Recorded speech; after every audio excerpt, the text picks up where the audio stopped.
क्या आप जानते हैं भारत के एक ऐसे प्राचीन मंदिर के बारे में जहां माता दिन भर में 3 रूप बदलती है और माना जाता है कि माता के क्रोध के कारण ही केदारनाथ में भारी तबाही और मौत का तांडव हुआ।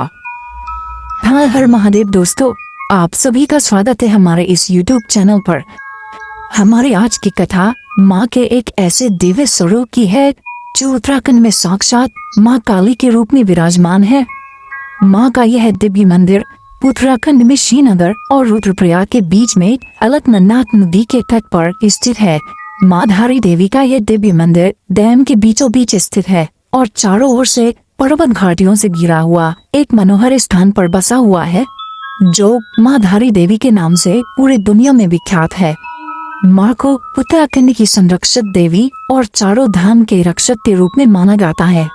उनका मंदिर भारत में 108 शक्ति स्थलों में से एक है। इस मंदिर में देवी की मूर्ति का सिर्फ ऊपरी भाग यानी सिर का हिस्सा स्थित है एवं निचला भाग तालीमठ में स्थित माँ मैथाना नाम से प्रसिद्ध है। दोस्तों, एक पौराणिक कथा के अनुसार माता धारी देवी के 7 भाई थे और माता धारी देवी 7 भाइयों की इकलौती बहन थी। माता अपने 7 भाइयों से अत्यंत प्रेम करती थी। वह स्वयं उनके लिए अनेकों प्रकार के व्यंजन बनाती थी और उनकी अत्यंत सेवा भी करती थी। यह कहानी तब की है जब माँ धारी देवी केवल 7 साल की थी, परंतु जब उनके भाइयों को यह बात पता चली कि उनकी इकलौती बहन के ग्रह नक्षत्र उनके लिए खराब है, तो उनके भाई उनसे नफरत करने लगे। वैसे तो माँ धारी देवी के 7 भाई माँ धारी देवी से बचपन से ही नफरत करते आए थे, क्योंकि माँ धारी देवी का रंग बचपन से ही सांवला था। लेकिन माँ धारी देवी अपने 7 भाइयों को अपना सब कुछ मानती थी, क्योंकि इनके माता पिता बड़ी जल्दी गुजर गए थे, जिसके कारण धारी देवी का पालन पोषण उनके भाइयों के हाथ से ही हुआ था। धीरे धीरे समय बीतता गया। भाइयों की माँ के प्रति नफरत और बढ़ती गई, परंतु एक समय ऐसा भी आया कि माँ के 5 भाइयों की मौत हो गई और केवल 2 शादीशुदा भाई ही बचे थे। इन 2 भाइयों की परेशानी और बढ़ती गई और इन दोनों भाइयों को ऐसा लगने लगा कि कहीं ये हमारी बहन के ग्रह नक्षत्रों के कारण तो ऐसी स्थिति नहीं है। यह सोचकर दोनों भाई डरने लगे, कहीं कहीं हमारी बारी तो नहीं आ गई है। फिर इन दोनों भाइयों ने विचार विमर्श किया और अपनी इस इकलौती बहन को मारने की साजिश रच डाली और साथ में इनकी पत्नियों ने भी इन्हें यही करने की प्रेरणा दी कि वह अपनी इकलौती बहन को मार डालें। इन दोनों भाइयों ने वही किया। जब वह कन्या अर्थात माँ धारी देवी केवल 13 साल की थी, तो उनके दोनों भाइयों ने उनका सिर उनके धड़ से अलग कर दिया और उनके मृत शरीर को रातों रात नदी के तट से प्रवाहित कर दिया। अब दोस्तों, कन्या का सर बहते बहते कलियासोर के धारी नामक गांव तक आ पहुंचा। जब सुबह सुबह का वक्त था, तो धारी गांव में एक व्यक्ति नदी तट के किनारे पर कपड़े धो रहा था। तो उन्होंने सोचा कि नदी में कोई लड़की बह रही है। उस व्यक्ति ने कन्या को बचाना चाहा और सोचने लगा कि मैं वहां जाऊं तो जाऊं कैसे, क्योंकि नदी में तो बहुत ही ज्यादा पानी था और वह इस डर से घबराने लगा कि वह कहीं स्वयं ही ना बह जाए। धीरे धीरे उसका धैर्य टूटने लगा और बाद में उसने सोच लिया कि वह अब कन्या को नहीं बचाएगा।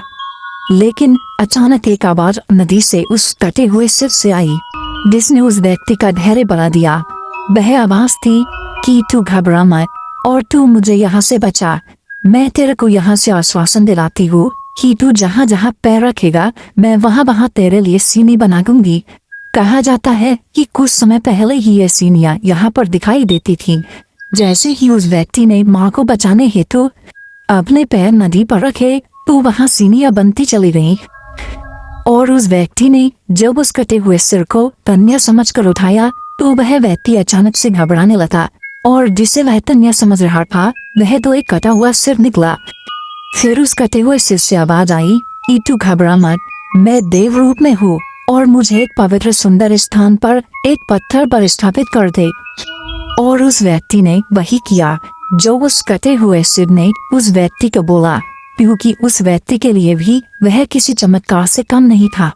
ये कटा हुआ सिर आवाज दे रहा है, उस व्यक्ति के लिए सीढ़ी बना रहा है और वह उसे रक्षा का आश्वासन दे रहा है। यह सब देखकर वह व्यक्ति भी समझ गया कि यह एक देवी ही है। उसके बाद जब उस व्यक्ति ने उस कटे हुए सिर को एक पत्थर पर स्थापित किया तो उस कटे हुए सिर ने अपने बारे में सब कुछ बता दिया। उसके बाद वह सिर एक पत्थर का रूप धारण कर लिया। तब से वह पत्थर की वहाँ पर पूजा अर्चना होने लगी और वहाँ पर एक सुंदर थारी देवी मंदिर बनाया गया। और जो उस कन्या की घर वाला हिस्सा था वह रुद्रप्रयाग के काली मठ में माँ मैखानी के नाम से प्रसिद्ध हुआ। यहाँ पर भी माँ का भव्य मंदिर है और इस मंदिर को बदन वाला हिस्सा भी कहा जाता है। दोस्तों, माँ धारी देवी का एक रहस्य ऐसा भी है कि माँ धारी देवी अपने मंदिर में एक दिन में अपने 3 रूप बदलती है, जैसे प्रातः काल में छोटी बच्ची, दोपहर में युवती और शाम के समय वृद्धा का रूप धारण कर लेती है। माना जाता है कि जब रुद्रप्रयाग में स्थित केदारनाथ मंदिर के आसपास 16 जून 2013 भारी आपदा ने मौत का तांडव रचा तो केवल केदारनाथ मंदिर को छोड़कर सब कुछ तबाह हो गया। कहते हैं यह सब धारी देवी माता के मंदिर के क्रोध के कारण हुआ। कहा जाता है कि जब सरकार के आदेश के अनुसार 303 मेगावाट की जल विद्युत परियोजना के लिए रास्ता बनवाने के लिए माँ धारी देवी को उनके मूल स्थान से स्थानांतरित कर दिया गया तो माँ धारी देवी को अत्यंत क्रोध आया और उनके क्रोध के कारण केदारनाथ के आसपास की सब कुछ जगह तबाह हो गई। माना जाता है कि एक स्थानीय राजा ने भी 1882 के दौरान माँ धारी देवी को उनके मूल स्थान से हटाने की कोशिश की थी और उस समय भी केदारनाथ में भूस्खलन आया था। दोस्तों, पुजारियों के अनुसार इस मंदिर में माँ काली की प्रतिमा द्वापर युग से स्थापित है। कहा जाता है कि काली मठ एवं कलिसियो मठ में माँ काली की प्रतिमा क्रोध मुद्रा में है और धारी देवी मंदिर में माँ काली की प्रतिमा शांत मुद्रा में है। धारी देवी के मंदिर की पूजा अर्चना धारी गांव के पांडे ब्राह्मणों द्वारा की जाती है। माँ धारी देवी को जन कल्याणी होने के साथ साथ दक्षिणी काली माँ भी कहा जाता है। मंदिर में प्रतिवर्ष चैत्र और शारदीय नवरात्रि में हजारों श्रद्धालु अपनी प्रार्थना को पूरी करने के लिए मां के मंदिर में दूर दराज से आते हैं। धारी देवी मंदिर में ज्यादातर नव विवाहित जोड़े अपनी मनोकामना को पूर्ण करने हेतु मां के मंदिर में पहुंचते हैं।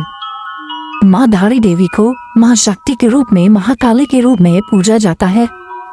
आशा करता हूँ आपको हमारी आज की कथा अच्छी लगी होगी। अच्छी लगी हो तो लाइक अवश्य करिएगा।